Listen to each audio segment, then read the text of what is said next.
അസമിലെ കുടിയൊഴിപ്പിക്കൽ ലോക്സഭയിൽ ഉന്നയിച്ച് അബ്ദുസമദ് സമദാനി MP. അധികൃതർ തന്നെ നടത്തിയ നിയമവിരുദ്ധ പ്രവർത്തനമാണ് അസമിലേത്. മുസ്ലിം കുടുംബങ്ങളെ ലക്ഷ്യം വെച്ചുള്ള നടപടി ആശങ്കാജനകമാണ്. സുപ്രീം കോടതിയുടെ മാർഗനിർദ്ദേശങ്ങൾ പൂർണ്ണമായി ലംഘിച്ചുകൊണ്ടാണ് ഒഴിപ്പിക്കലെന്നും ഇത് അവസാനിപ്പിക്കാൻ അടിയന്തര നടപടി സ്വീകരിക്കണമെന്നും അബ്ദുസമദ് സമദാനി സഭയിൽ ആവശ്യപ്പെട്ടു.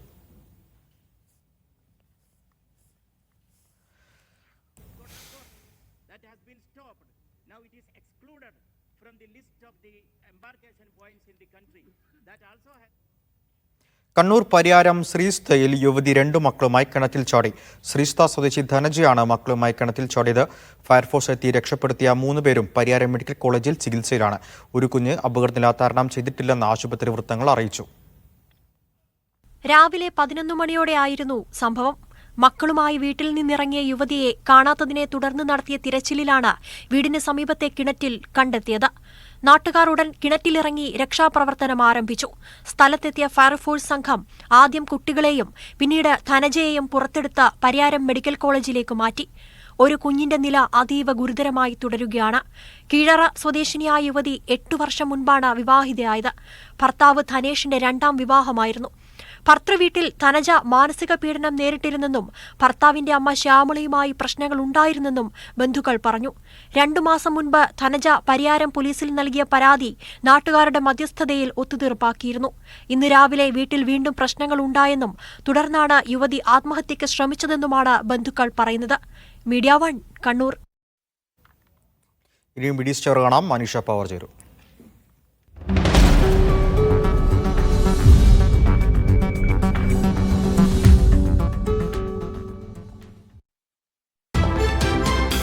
Show credits brought to you by ഇനി home ഇന്റീരിയറിന് Denwood, the next generation wood.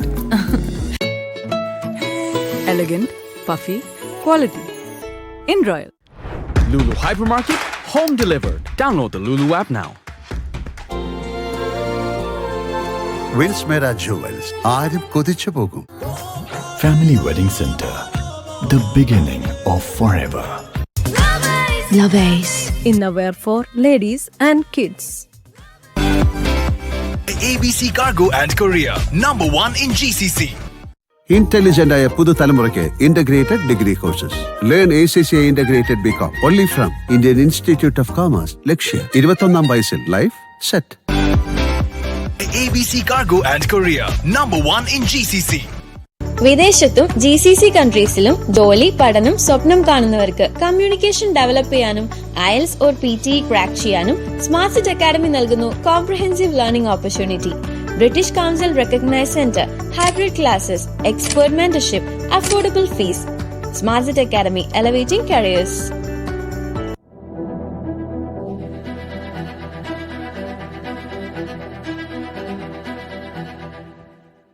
French Avenue, for those who desire. സ്വപ്ന നഗരിയിൽ സ്വപ്ന വീട് ട്രേഡ് എക്സ്പോ 2025. വീട്ടുകാര്യം അടിമുടി ഇവിടറിയാം. വീട്, കെട്ടിട നിർമ്മാണാവശ്യ വസ്തുക്കൾ ഒരിടത്തെത്തുന്നു. നിർമ്മാണ മേഖലയിലെ നൂതനാശയങ്ങളും സുസ്ഥിരതയും ചർച്ച ചെയ്യുന്ന സെഷനുകൾ. അവശ്യ സാധനങ്ങൾ ബുക്ക് ചെയ്യാനും അവസരം. ഓഗസ്റ്റ് 13 മുതൽ 17 വരെ കോഴിക്കോടെത്തുന്ന ഏറ്റവും വലിയ ബിൽഡ് എക്സ്പോ. സ്വപ്ന നഗരിയിൽ സ്വപ്ന വീട് ട്രേഡ് എക്സ്പോ 2025. എക്സ്പോയിലേക്ക് പ്രവേശനം സൗജന്യം. സ്റ്റോൾ ബുക്ക് ചെയ്യാനും മറ്റു വിവരങ്ങൾക്കും ബന്ധപ്പെടുക 9447 980 123 9562848000.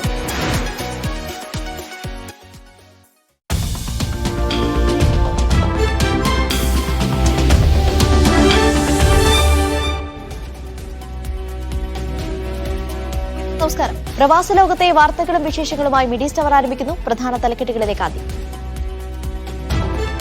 Today's headlines brought to you by ലക്സ്യോ, നല്ല ലക്ഷണമൊത്ത റൂഫിംഗ്. ഗസയിൽ പട്ടിണി മൂലം 7 പേർ കൂടി മരിച്ചു. ആകെ മരണം 154 ഭക്ഷണം തേടിയെത്ത 40 പേരെ കൂടി വെടിവെച്ചു കൊന്ന സൈന്യം. വിലക്കില്ലാതെ സഹായം ലഭ്യമാക്കണമെന്ന UN സംഘടനയുടെ നിർദ്ദേശം തള്ളി നെതന്യാഹു. അമേരിക്കയുടെ പശ്ചിമേഷ്യൻ ദൂതൻ നാളെ ഇസ്രായേലിലേക്ക്. രൂപയുടെ മൂല്യം ഇടിഞ്ഞതോടെ ഗൾഫ് കറൻസികളുടെ വിനിമയ നിരക്ക് കുത്തനെ ഉയർന്നു. ദിർഹത്തിന് ഇന്നത്തെ നിരക്ക് 23 രൂപ 89 പൈസ വരെ എത്തി.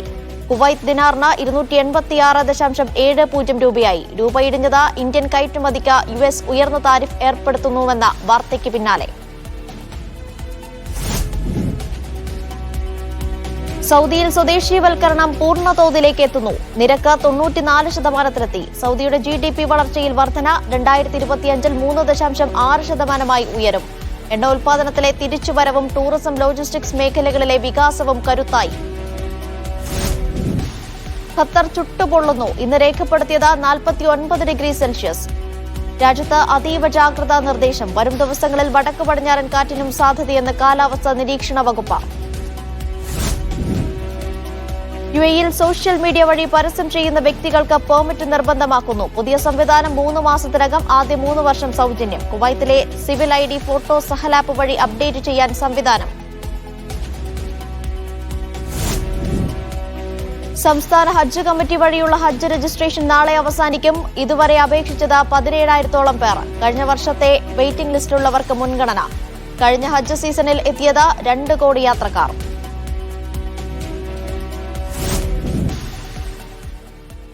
പട്ടിണി മൂലം ഗസയിൽ 7 പേർ കൂടി മരിച്ചതോടെ മരണസംഖ്യ 154 ഉയർന്നു.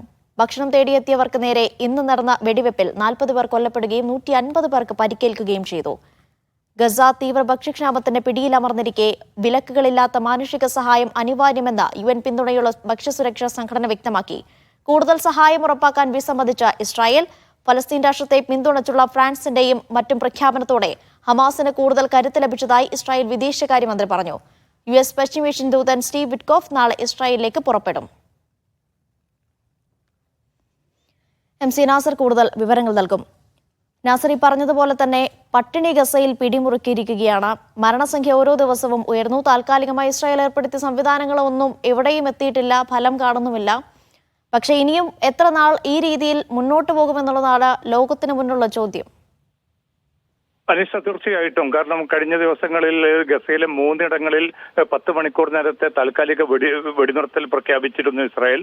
അതോടൊപ്പം തന്നെ റഫ അതിർത്തിയിലൂടെ കൂടുതൽ ട്രക്കുകൾ, സഹായ വസ്തുക്കൾ ഗസയിലേക്ക് എത്തിക്കുമെന്നും പ്രഖ്യാപിച്ചിരുന്നു. വളരെ പരിമിതമായിട്ടുള്ള ട്രക്കുകൾക്ക് മാത്രമാണ് ഇപ്പോൾ പോലും ഇസ്രായേൽ അനുമതി നൽകുന്നത്. അതുമാത്രമല്ല, കുറ്റമറ്റ രീതിയിൽ ഈ ഭക്ഷണ വിതരണത്തിനുള്ള ഒരു സംവിധാനം ഏർപ്പെടുത്താനുള്ള ഒരു നീക്കവും ഇസ്രായേലിന്റെ ഭാഗത്തു നിന്ന് ഉണ്ടായിട്ടില്ല. അതുകൊണ്ടാണ് ഈ കൂട്ട പട്ടിണി മരണത്തിലേക്ക് തന്നെ കാര്യങ്ങൾ നീങ്ങിക്കൊണ്ടിരിക്കുന്നത്. കാരണം പുതുതായി മരണപ്പെട്ടവരിൽ വളരെ ചെറിയ കുട്ടികൾ പോലും ഉൾപ്പെടുന്നുണ്ട്. 7 പേരാണ് പുതുതായിട്ട് മരണപ്പെട്ടിരിക്കുന്നത്. അതോടുകൂടി 154 ഈ പട്ടിണി മരണത്തിന്റെ മാത്രം സംഖ്യ ഉയരുകയാണ്. അതിന് പുറമെയാണ് ഇന്ന് മാത്രം ഇപ്പോൾ ഏറ്റവും അവസാനം ലഭ്യമാവുന്ന റിപ്പോർട്ടുകൾ പ്രകാരം 49 പേരെയാണ് ഇസ്രായേൽ ഈ ഭക്ഷണം തേടി വന്ന ആ മനുഷ്യർക്ക് നേരെ വെടിയുതിർക്കുകയും അവരെ കൊലപ്പെടുത്തുകയും ചെയ്തിരിക്കുന്നത്. ഇന്ന് ഒരൊറ്റ ദിവസത്തിനുള്ളിലാണ് 49 പേരും കൊല്ലപ്പെട്ടത് എന്ന് നമ്മൾ നാം വിലയിരുത്തേണ്ടതുണ്ട്. കാരണം ഇത്രയേറെ ശക്തമായിട്ടുള്ള സമ്മർദ്ദം ഉണ്ടായിട്ടും ഈ ഭക്ഷണത്തിന് തേടി വരുന്ന ആളുകൾക്ക് പിന്നെ ഭക്ഷണം കൊടുക്കുന്നതിന് പകരം അവരെ വെടിവെച്ച് കൊല്ലുക എന്ന കൃത്യമായിട്ടുള്ള ഈ ആസൂത്രിത വംശഹത്യയുടെ അതേ ചേരുവകൾ തന്നെയാണ് ഇസ്രായേലും അമേരിക്കയും ചേർന്ന് തുടർന്നുകൊണ്ടിരിക്കുന്നത്. അതുകൊണ്ട് തന്നെ യൂറോപ്യൻ രാജ്യങ്ങളുടെയും മറ്റും വലിയ തോതിലുള്ള സമ്മർദ്ദവും പ്രതികരണവും ഒന്നും തന്നെ അതിൽ നിന്ന് പിന്തിരിപ്പിക്കാനോ ഒരു വളരെ വ്യവസ്ഥാപിതമായിട്ടുള്ള ഒരു ഭക്ഷ്യവിതരണ സംവിധാനത്തിലേക്ക് കാര്യങ്ങൾ കൊണ്ടുപോകാനോ ഉള്ള ഒരു നീക്കവും നടപ്പാക്കാൻ ഇസ്രായേൽ തയ്യാറായിട്ടില്ല. അതിന് ഇസ്രായേലിനെ പ്രേരിപ്പിക്കുക എന്ന ലക്ഷ്യത്തോടു കൂടിയാണ് നാളെ പശ്ചിമേഷ്യൻ ദൂതനായിട്ടുള്ള അമേരിക്കയുടെ സ്റ്റീവ് വിറ്റ്കോഫ് വീണ്ടും ഇസ്രായേലിൽ എത്തുന്നത്. എന്തായാലും നാളെ തന്നെയും ഇസ്രായേൽ നേതൃത്വവുമായി ചർച്ച ചെയ്തുകൊണ്ട് ഈ ഭക്ഷ്യവിതരണവുമായി ബന്ധപ്പെട്ട ചില പുതിയ സംവിധാനങ്ങൾ തങ്ങൾ ആലോചിക്കുമെന്നാണ് അമേരിക്കൻ നേതൃത്വം വ്യക്തമാക്കുന്നത്. പക്ഷേ എത്ര കണ്ട് ഇക്കാര്യത്തിൽ ഇസ്രായേലിനെ മറികടന്നുകൊണ്ട് അമേരിക്കയ്ക്ക് മുന്നോട്ട് പോകാൻ സാധിക്കുമെന്നത് ഉൾപ്പെടെയുള്ള ചോദ്യങ്ങൾ ഉയരുന്നുണ്ട്. ആ അർത്ഥത്തിലുള്ള ഒരു താല്പര്യം അമേരിക്ക ഇക്കാര്യത്തിൽ എടുക്കുമോ, അതല്ല ഈ കുരുതിയിലൂടെ ഈ വംശഹത്യക്ക് കൂടുതൽ ആക്കം നൽകാനുള്ള ഒരു നീക്കമായിരിക്കുമോ അമേരിക്ക തുടരുന്നത് എന്നത് സംബന്ധിച്ച ആശങ്കയും നിലനിൽക്കുന്നുണ്ട്. എന്തായാലും യൂറോപ്യൻ രാജ്യങ്ങളുടെ ഭാഗത്തു നിന്നാണ് ഇപ്പോൾ വളരെ ശക്തമായിട്ടുള്ള നിലപാടുകളും നടപടികളും ഉണ്ടായിക്കൊണ്ടിരിക്കുന്നത്. അതിൽ ഏറ്റവും പ്രധാനം ഫ്രാൻസ് തന്നെയാണ്. ഫ്രാൻസും ബ്രിട്ടനുമാണ് ഇതിനിപ്പോൾ മുൻകൈയെടുത്തിരിക്കുന്നത്. അതുകൊണ്ട് തന്നെ ഈ 2 രാജ്യങ്ങൾക്കെതിരെ ഇന്നിപ്പോൾ ഇസ്രായേലിന്റെ വിദേശകാര്യമന്ത്രി ഗിഡിയോൺ സാർ വളരെ രൂക്ഷമായിട്ടുള്ള വിമർശനമാണ് ഉന്നയിച്ചിരിക്കുന്നത്. വരുന്നത്. കാരണം ഈ പ്രസ്താവനകൾ സ്വതന്ത്ര ഫലസ്തീൻ രാഷ്ട്രത്തെ പിന്തുണയ്ക്കുമെന്നും അതോടൊപ്പം തന്നെ ഗസയിൽ ഉടൻ വെടിനിർത്തൽ ഉണ്ടായിട്ടില്ലെങ്കിൽ തങ്ങൾ മറിച്ചുള്ള ചില തീരുമാനങ്ങൾ എടുക്കുമെന്നും ഫ്രാൻസും ബ്രിട്ടനും പ്രഖ്യാപിച്ചതാണ് ഇസ്രായേലിനെ കൂടുതൽ പ്രകോപിപ്പിച്ചിരിക്കുന്നത്. അതുകൊണ്ട് തന്നെ ഈ ഇത്തരം നീക്കങ്ങൾ ഹമാസിന് കൂടുതൽ കരുത്തേകുന്നതാണ്. അത് ഹമാസിന്റെ അജയ്യതയ്ക്ക് കൂടുതൽ അവർക്കൊരു ബലം നൽകുന്ന തീരുമാനങ്ങളാണ് യൂറോപ്യൻ രാജ്യങ്ങൾ ഇപ്പോൾ കൈക്കൊണ്ടിരിക്കുന്നത്. അത് സെമിറ്റിക് വിരുദ്ധമാണ് എന്നതുൾപ്പെടെയുള്ള കുറ്റപ്പെടുത്തലും ഇസ്രായേലിന്റെ ഭാഗത്തുനിന്ന് നടക്കുന്നുണ്ട്. എന്തായാലും ഈ ഭക്ഷ്യവിതരണം ഒരു വ്യവസ്ഥാപിത രൂപത്തിലേക്ക് കൊണ്ടുവരാനുള്ള ഒരു നീക്കവും ഈ അന്താരാഷ്ട്ര സമ്മർദ്ദത്തിനിടയിലും ഇസ്രായേൽ അതിന് തയ്യാറാകുന്നില്ല എന്നതാണ്. അപ്പോൾ ഇസ്രായേലിന്റെ മുമ്പിലുള്ള ലക്ഷ്യം വളരെ കൃത്യമാണ്. ഈ കൂട്ടക്കുരുതി അതേ സ്വഭാവത്തിൽ തന്നെ മുന്നോട്ട് കൊണ്ടുപോവുകയും തങ്ങളുടേതായിട്ടുള്ള അധിനിവേശം ഈ ഗസയുടെ മണ്ണിൽ ഉറപ്പിക്കുക എന്ന ലക്ഷ്യത്തോടു കൂടി തന്നെയാണ് ഇസ്രായേൽ ഇപ്പോൾ മുന്നോട്ട് പോകുന്നത്. ഗസയുടെ ചില പ്രദേശങ്ങൾ ഇസ്രായേലിന്റെ ഭാഗമാക്കി മാറ്റുമെന്ന തീവ്ര വലതുപക്ഷ മന്ത്രിമാരുടെ പ്രസ്താവന വന്നിട്ടും ഇതുമായി ബന്ധപ്പെട്ട ഒരു പ്രതികരണം പോലും അമേരിക്കയുടെ ഭാഗത്തു നിന്നും ഇനിയും ഉണ്ടായിട്ടില്ല എന്നതുകൂടി നാം ഈ ഘട്ടത്തിൽ വിലയിരുത്തേണ്ടതുണ്ട്. അനീഷ. നാസർ സൂചിപ്പിച്ചതുപോലെ തന്നെ കൂടുതൽ രാജ്യങ്ങൾ ഇസ്രായേലിനെതിരെ നിലപാട് സ്വീകരിക്കുന്നുണ്ട്. ഏറ്റവും ഒടുവിലായി ഫ്രാൻസും ബ്രിട്ടീഷ് പ്രധാനമന്ത്രി കീർ സ്റ്റാമറുമാണ് നിലപാട് വ്യക്തമാക്കിയത്. അതിൽ തന്നെ പറഞ്ഞത് സെപ്റ്റംബറിൽ ഫലസ്തീനെ സ്വതന്ത്ര രാഷ്ട്രമായി അംഗീകരിക്കുമെന്നാണ് കീർ സ്റ്റാമറിന്റെ പ്രഖ്യാപനം.